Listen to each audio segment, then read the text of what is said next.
listening to She Speaks Talk Radio, where women's words are changing the world.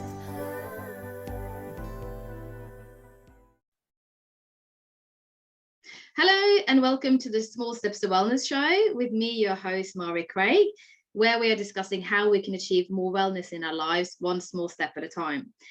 Now, I'm really passionate and interested in nutrition, and I found this lovely lady that I'm going to have on today. Her name is Amie, and she's a qualified nutritional therapist. She's a breastfeeding peer supporter, and she's an advocate for infant health and nutrition. Now, Amie was talking quite a bit about artificial sweeteners on Instagram, and I messaged her and I said, Amie, I would love for you to come on to the podcast and talk about this, because I think this is a topic that a lot of us don't know enough about, because all we hear about is how bad sugar is. And Amie said, yeah, let's have a chat and see if we have anything to talk about. And I think we do. So welcome to the show, Amie. Hello, thank you for having me. Yeah, thanks for being on. And I should actually say to those of you who are listening that we both have sort of kids, hopefully not interrupting us today. I've got builders in the house, so this may or may not go really, really well. We shall see. But I'm really glad to have you here, because I've only the last few years become aware of artificial sweeteners and how they're being used more and more and more, especially in kids' food. But before that, I think I was sort of willy-nilly giving my children, I don't know, fruit shoots and the things, thinking that it wasn't so bad. So where is your interest in this come from? Because I should also say you're a mum to a 5-year-old and a 20-year-old. So you've got two girls just like me. And so yeah, is that where that came from, the interest in artificial sweeteners? And is it coming from your training? Well, a little bit of both, if I'm honest. Yeah. I think being a mum, and you see it everywhere, don't you? You see the little drinks in the bottles and things like that. And then yes, we definitely learned about it in my training, and we didn't really spend much time on it, if I'm honest, because it was I didn't train as a infant, and child's nutritional therapist. It was more actually focusing on adults.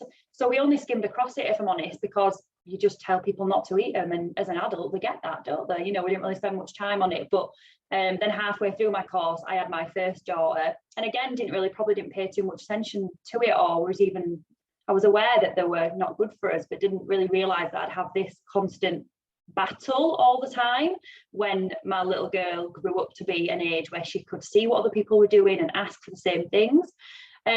So I think that's where it came from, really, when she was probably about 2, and would start wanting what all her peers had. And whenever we're out at a restaurant with anybody else for dinner, or a kids soft play centre, then that's just what you see all the time.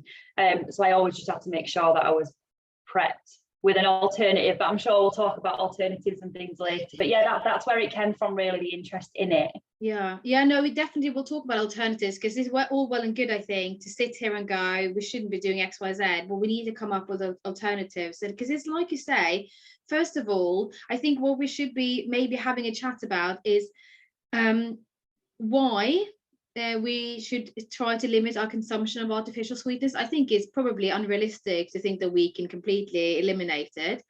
And what's the deal? Because my eldest daughter is 9.5, and she said to me, but so Mummy, is it diet drinks or full sugar drinks? What's the worst? What should I be choosing if I had to choose something? So because we're all being now brought up to think sugar is really bad for us, right? Because finally the world has realized that we're consuming too much sugar. So but then there is, the answer may not be to just substitute it with other things, right? But then also there is a peer pressure, and that's not to be taken lightly. So maybe finally we can go into some solutions. But so sugar versus artificial sweetness, and also artificial sweetness, what are we talking about here? What are some examples that you'll see on a bottle, let's say of a fruit drink? Yeah, so there's various different ones. The one that is probably got the most attention in the media is aspartame, and that's the one that, to be honest, I think most parents are aware of that, and I'm aware that it's maybe not the best. And I've had a few conversations with various parents who say, oh yeah, but that one don't have aspartame in, so that's fine. It doesn't have the one that's linked to brain tumours or whatnot, you know, because then it's that it's a little bit about that argument of, it's similar to the, you know, the BPA free things, but actually we'll just replace that with BPS. And fair enough, the scientific evidence might not be there yet to say that BPS is as harmful as BPA, but we can see where it's going to go. It's just a substitute, it's just another version of it. Yeah. And it will take a few years for the science to catch up and say, actually, BPS and all plastics are probably not great for us. So all they've done is just substitute, say, aspartame, which is, like I say, the one that most people seem to be aware of, and changed it for different ones. I could reel off a whole list: sucralose, asulfate, all different ones that you might see, and they're all, you know, they're on the label, or when you're sometimes reading ingredients, it will say natural sweeteners, but they're not. There's nothing natural about them. They're man-made, they're synthetic, they're processed in labs, they're chemicals. The only real natural sweeteners are like maple syrup, sugar, honey, things like that, blackstrap molasses.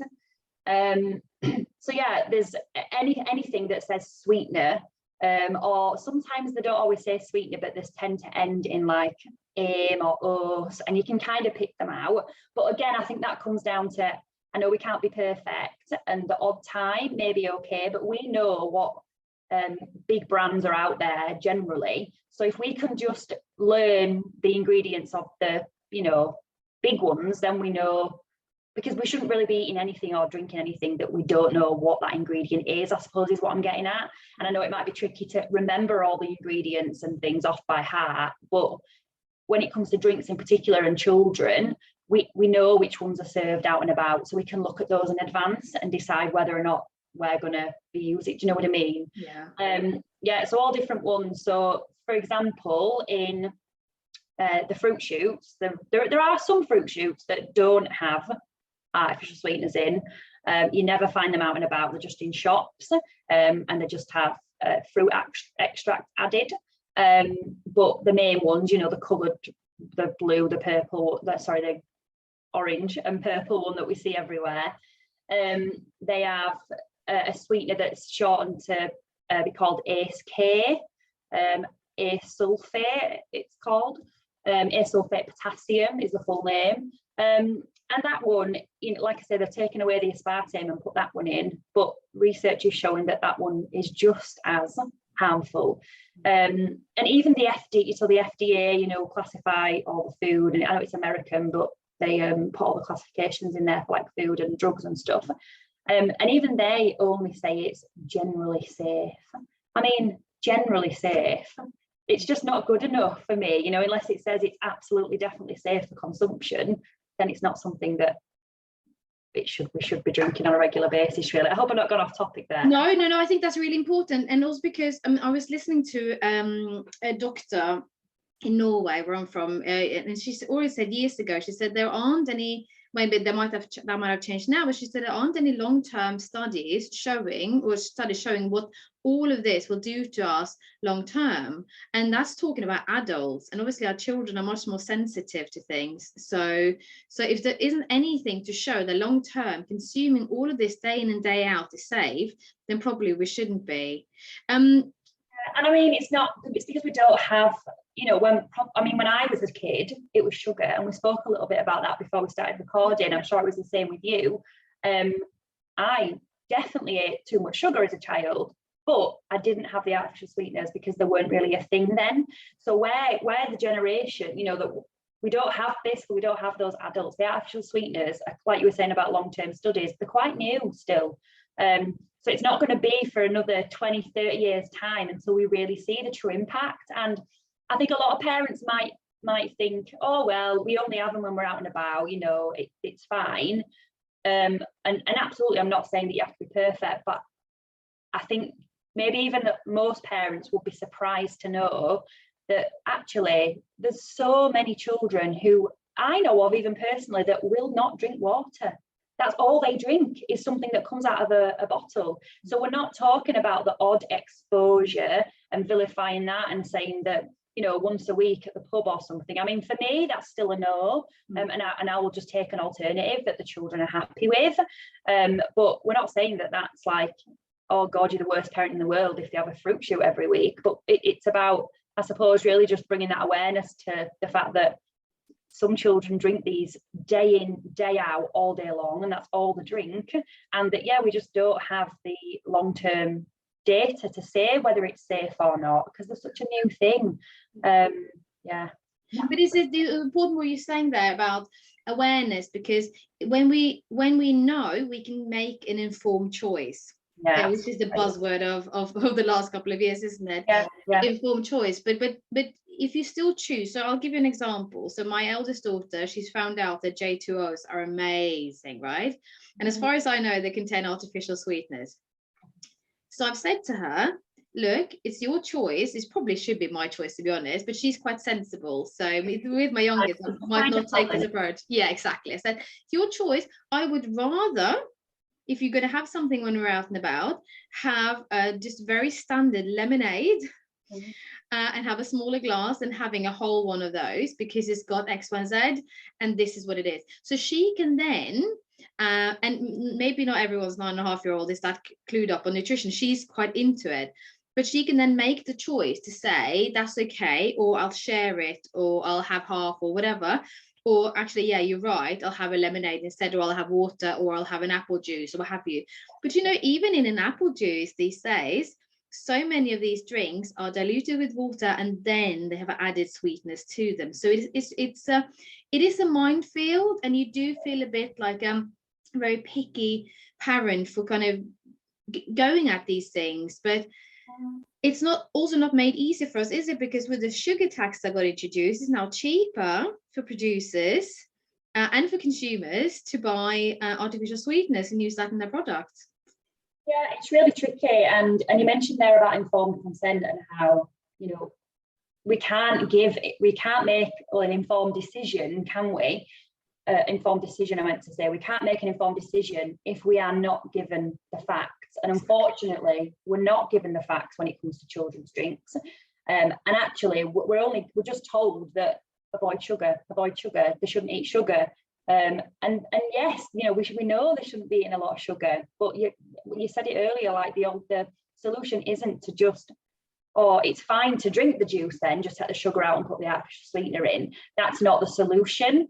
But it is really hard, especially when children are a bit older and become more aware. You know, when Isla was little, my eldest, and Lola now, like at that age, it's easy to just take an alternative, and we're pretty happy with it. And to be honest, Isla's 5 now, and she's pretty happy with an alternative. But we haven't quite got there yet, I suppose, where she's at. I imagine you've maybe had it with your 9-year-old out with friends, or out for a meal with friends, and then see what they're ordering drink-wise, and then you're the one that's different. So it'll be interesting to see how that plays out with me, and hopefully I can have those conversations like you have with your daughter, you know, and explain and get them to make better decisions. But you're right, it's hard, because you'll order an apple juice, like you say, thinking that's the right thing, but unless you specifically say, is it 100% apple juice, you just don't know what you're going to get. So I think it's just about getting used to asking those questions. So generally most places will have fresh orange juice, and that's just a better alternative, you know. Even if you're worried about the sugar content in there, then which with a meal, honestly, I wouldn't really worry about it if they're eating. I mean, don't get me wrong, if they were drinking that and filling up on that and then not having the meal, maybe so. And we generally would only ever order a juice or something if we were with other people that were consuming juice. So we had to sort of provide the kids with an alternative. Yeah. Because it can displace the food, especially with the little ones, which isn't ideal. But yeah, just get used to asking the questions like, do you have orange juice? Is it 100% orange juice? Do you, is the apple juice, is it just 100%? And, you said it's like, you don't want to be that like awkward parent, but if we don't do it, then who's gonna? If this change doesn't come from the parents, I'm sorry, but those people high up in charge absolutely don't have the best interests at heart. And a lot of what they do push and the guidance, like the, no sugar and what's the other, or the 5 a day and things, like they're just blanket recommendations for the whole of like the population to try and solve a problem. So the artificial sweeteners came around because we could see that people were getting fatter. So then to try and looking at it so simplistically as calories in, calories out, we thought, right, well, how's a way that we can cut calories? Well, let's cut the calories in the stuff that they're drinking. And it's like a blanket recommendation. And it's not what's optimal. You know, I'm not saying, you know, it's very, very complex, and it's hard to say what's right for one and what's right for another. Potentially, maybe, I would still argue a no, but somebody who's got no support system, doesn't have access to people like me and you who are educating people on nutrition, and is maybe severely overweight, then maybe, yeah, that's the right recommendation for them because it's the best they can do. But I think for us, particularly in relation to children, we can do better.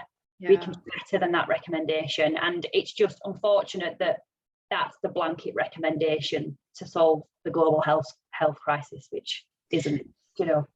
And also you can see that it isn't actually doing much, because we are, as far as I've understood, consuming fewer calories, but we're still not getting healthier. So something isn't adding up, really.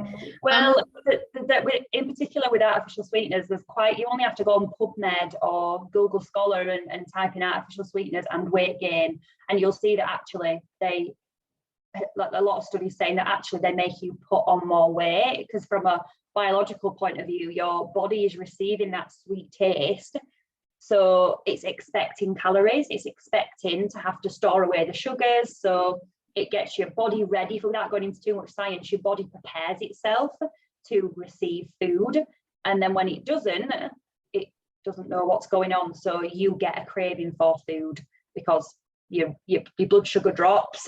So then because your body's storing the sugar that's in the blood ready for more coming in, and then you're not getting any. So then we get a dip in energy, a dip in blood sugar, and then that's when we want to eat. So actually studies are showing that they're actually doing the complete opposite than from what they actually were set out to do. So that's interesting. That's really interesting. How about, so I have 2 questions, so completely different ones. First of all, what about stevia? Yeah, do you know what? I'm not going to claim to be an expert on it at all, and I've not conducted an extensive review of the research. It comes from a plant, doesn't it?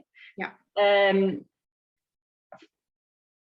don't know. I mean, I think we can't be perfect, and I do think if we are making something, let's say, that requires alternative to sugar, or if we're buying something and stevia's in there. So I'll use the example of supplements. A lot of supplements, I think, to even get approved, have to not contain a certain amount of sugar. So using it in a supplement, let's say stevia for kids, to make it palatable, yeah, then that's when I would say that's absolutely fine. But I still think we should be opting for a more natural sweetener. Like if we're making porridge and things, I won't be adding stevia to it. I'll be putting a bit of honey on there, or a bit of maple syrup. Do you know what I mean? So I'm not a huge fan of stevia, but I'm not massively against it. I still think it might come from a plant, but it's still very highly processed. It's still a processed food, isn't it? So yeah, and we don't have any long-term data for that, do we? No, I'm unsure myself, but it's definitely one, because that's the one, as far as I've been taught, that is if you're going to have anything as an alternative, that's one of the better alternatives to be having. But as you say, maybe the main thing to look out for is just cutting down on your sugar content altogether. The other thing I was going to ask you is, so we know that artificial sweeteners, from studies, they've shown that they're not actually helping you reduce weight, really. But what are the potential long-term health implications of artificial sweeteners? Because why should we? What have studies shown so far? So there's quite a lot of research suggesting that they actually alter cells at a metabolic level, and impact on the microbiome as well. So quite a few studies have shown, these are animal studies, let's say that as well. There's a lot of studies in animals, so we are lacking the human data. But I mean, for me, if there's an animal study that shows, if a mammal reacts a certain way, then why would, a different mammal, why wouldn't we react the same, just because we haven't done obviously ethically we can't do the studies on humans all the time, but yeah, so impacts on the microbiome, so actually impacting like metabolic pathways and things, which is really scary because that's a double whammy. That means it has the ability to impact our cells directly and change up like the metabolic profile and things there. Sorry, I'll just put that on silent. And as a double whammy then, obviously where we consume these things and they go into our stomach, into our gut, so they're also going to interact with the cells of the bacteria in there, and alter those and alter the makeup of our microbiome. And I'm sure, well, a lot of people who might listen to this already have an interest in health, and they've probably heard a lot about the microbiome and how important it is for health. So that's just another thing that can damage a microbiome. Now, specifically when we're talking about children, you know, that is huge because we have a real key window of development for the microbiome. We used to think up to age 2, but essentially now sort of up to age 3 when it's really malleable. And we can make sure we protect it as much as possible. We can modify it later on by like taking probiotics and stuff, but only to an extent. It's definitely better getting the foundation built. So there's so many things that come at us today that can damage our microbiome, right? Literally from birth, you know. So this is just another thing that assaults it. So that should be enough of a reason to avoid them, especially in young children, in my opinion.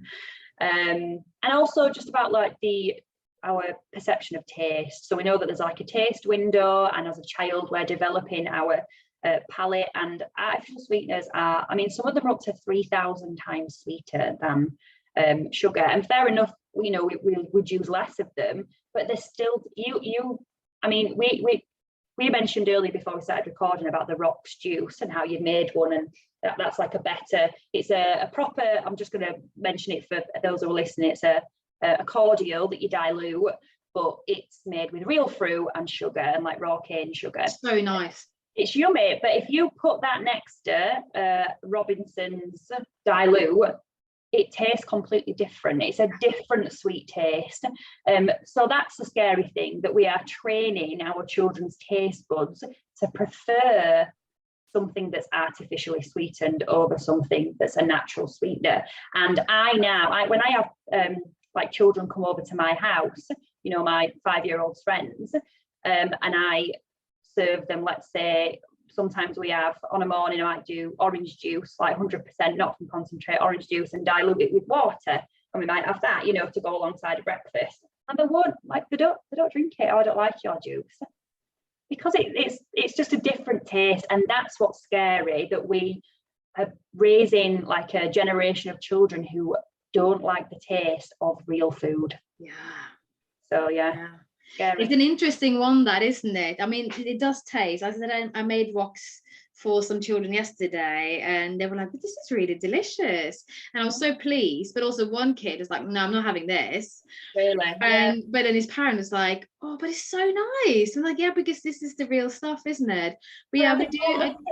Probably as adults. Sorry, I interrupted you there. No, go for it. I think we're lucky as adults because we've not had we weren't given them, you know, at 2, 3, 4 years old, and so we think it's nice because we've not had our taste buds altered. But to a 5-year-old now that's only ever drunk artificial sweeteners, no wonder they don't like the real stuff, because that's not it to them. It's foreign, you know, and that's why we develop taste perception things. It's biologically and evolutionary. It's to keep us safe. So if we're, you know, tasting something that doesn't feel safe to us, like biologically our body's going to say don't have it, you know. Yeah, that's a really interesting one. Yeah, because I always remember I used to complain with my children hit the age of 2, and all of a sudden there's so many things they wouldn't eat because I didn't know why. My mum was like, well, this is normally the time where their brain starts, you know, realizing, oh, things might be dangerous for me. And I was like, yeah, but I'm their mummy. She's like, that's not how it works. That is how the body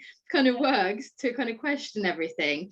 But a couple of things I picked up on what you were saying about the studies that are done on animals, and correct me if I'm wrong, but from what I've understood, studies done on animals are enough to approve additives in food.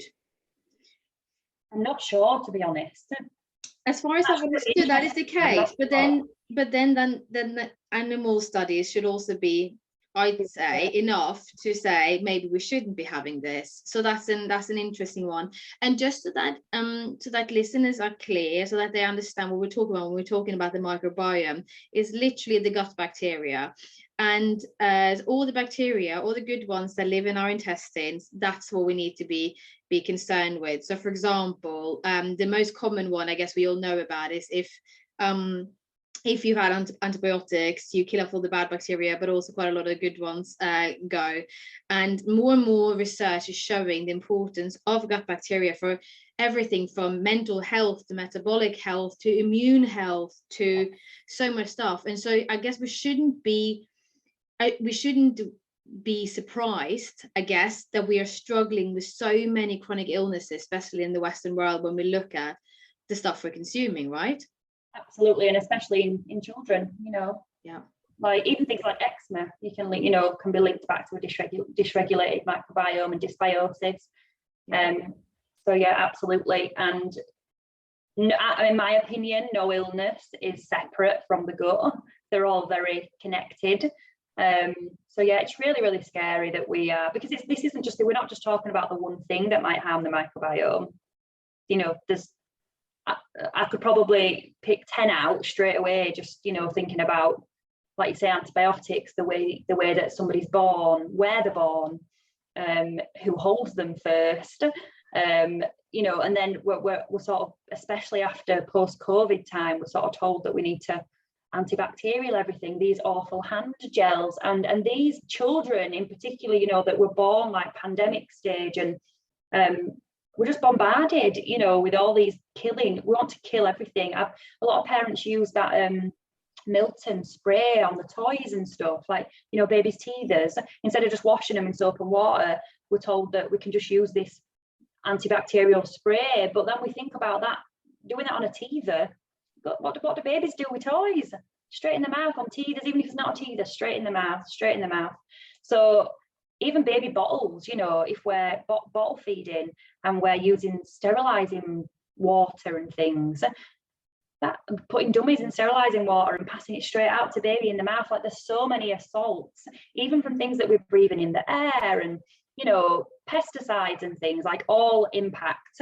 We could do a whole episode on the microbiome and what impacts it. Oh, it's so fascinating. How we can make it flourish. But I suppose my point is that this is just another thing. My artificial sweetness is another way that we can impact our gut and the makeup of the bacteria and how they function.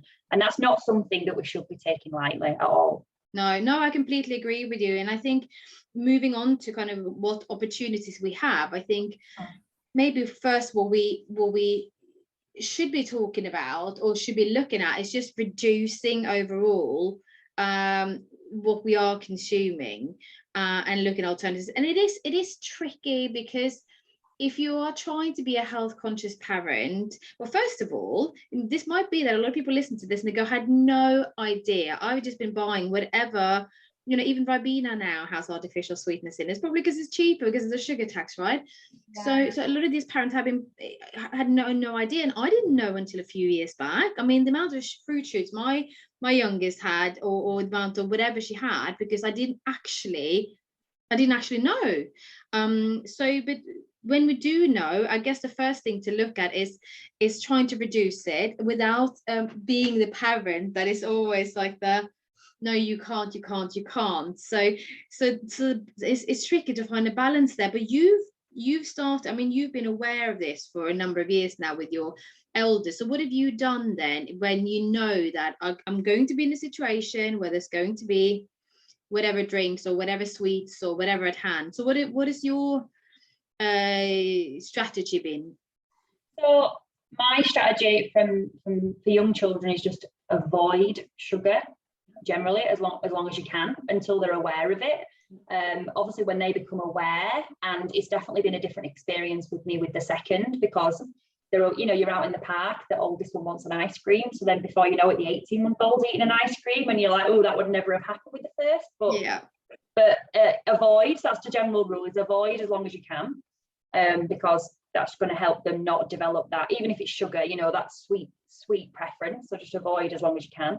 And then alternatives. So like you say, if I know that I'm going somewhere where it's going to be a party, let's say, or even just like, I don't know, you know, out for lunch with friends that have children, and you know that they're going to be given a fruit shoot, I just take an alternative. So I do sometimes buy the fruit shoots that don't have the artificial sweeteners in, and they're like clear ones, but they're not the flavored water. Don't get confused with those. Just check the ingredients. There are some, but I mean, even those don't sit right with me, because then it's the plastic as well and everything. But you pick your poison, I suppose, don't you? Absolutely. So sometimes I do that. Just if it's a case of, because a lot of the time it's the bottle with young children. If they don't know what's in them, they just want like the novelty of the bottle.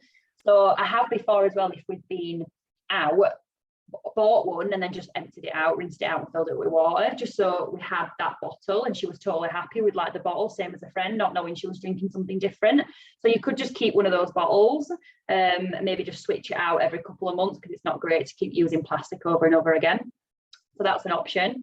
And then Isla, for example, she's a little bit older, but if she's going to a party, I will just fill up her, we have like what are they called, the one green bottle, which is stainless steel water bottle, and I'll just put it, I'll do her some rocks, the cordial, or put her some fresh orange, you know, with water diluted, and I just tell her that that's her drink. But because she doesn't drink that day in, day out, she's buzzing that she's got like orange juice in her water bottle. Like, she's loving it, sat there drinking it, and she's quite happy as well. Like, even at parties, she just says, oh no, I've got my drink, and she'll just pull it up and she's happy with it.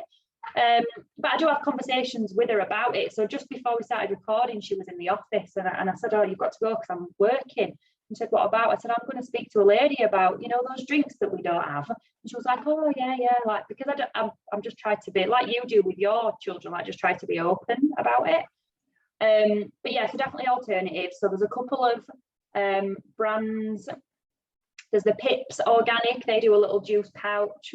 That's a nice one. Even the innocent smoothies that you get in the little pouches, like, not ideal because it's a smoothie. And I mean, I do love smoothies, but you know, in terms of if we're getting really picky about sugar content, which, to be honest, you might think people listening might think, what, you're a nutritionist, you're not that bothered about sugar, but I'm actually not, because I think if we, you know, as long as we're not eating an awful processed diet with cakes and cookies and stuff every day, it's not going to be a problem. If we're, you know, serving a good breakfast and a healthy lunch, and every meal isn't followed by a piece of cake or a cookie or snacks out, biscuits and stuff. Like in my house, snacks are fruit and cheese and maybe some oat cakes, you know. And if we're not serving sugar in our meals, you know, maybe a breakfast cereal that's full of sugar and things, then we don't have to worry about the innocent smoothie we might be giving once every couple of days, because that's not going to cause a problem.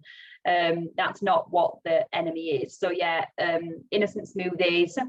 And then there's the croissants as well. Have you seen those croissants? Yeah. You can get them in most supermarkets, and they don't need to be kept in the fridge, which is handy because you could literally have them in the car, and then if you end up somewhere, you just pull one out. So yeah, just alternatives, I'd say. And then, like you say, just if you know, with older children, let's say, if they are going to have a fizzy drink or something, because we can't be perfect, and we can't think that we're always going to be able to control what they eat. We absolutely can. That doesn't mean that we shouldn't try while they're young, because as we mentioned about that critical window of the microbiome development, because I sometimes hear like, oh well, all children are going to grow up to drink Diet Coke or Coke in general and eat whatever they want, so what's the point? And it doesn't really work like that, because if we can set them up in childhood right, you know, then they're going to be in a much better position to deal with that, which will probably come for most children. You know, probably at some point they're going to be in something that the parents don't want them to eat, but they're going to be in a much better position to be able to deal with that, and it's not going to be as impactful as a child that's going in already depleted, maybe already with a microbiome that's not maybe optimal, maybe with digestive issues and eczema and allergies and things like that. Do you know what I mean? Yeah, and then just like I say, just limit and try and educate children best we can. and speak to other people about it. Speak to the parent. You don't have to be militant about it, but you can just say, there's research now saying that actually artificial sweeteners generally might be best avoided.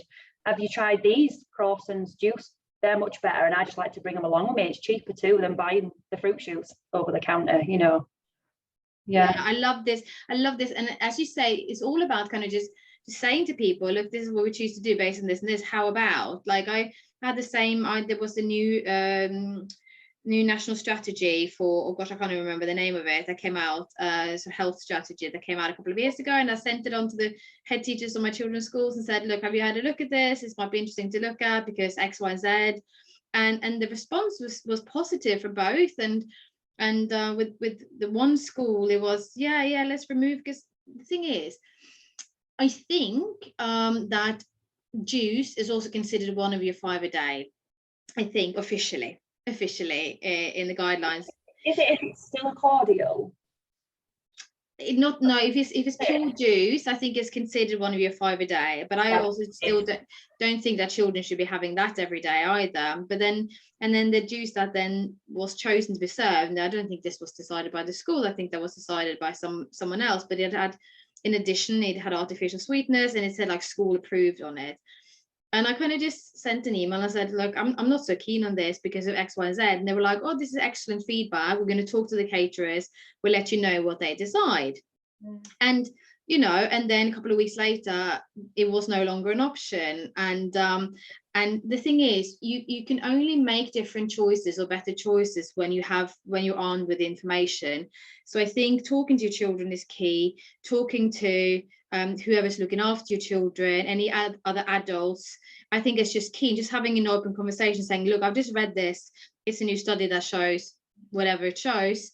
This is why I'm choosing to send my children in with this. So this is why I'm choosing to, whatever it might be. I think openness and communication really is key, so that we can know better. Because if nobody told me, I wouldn't have known.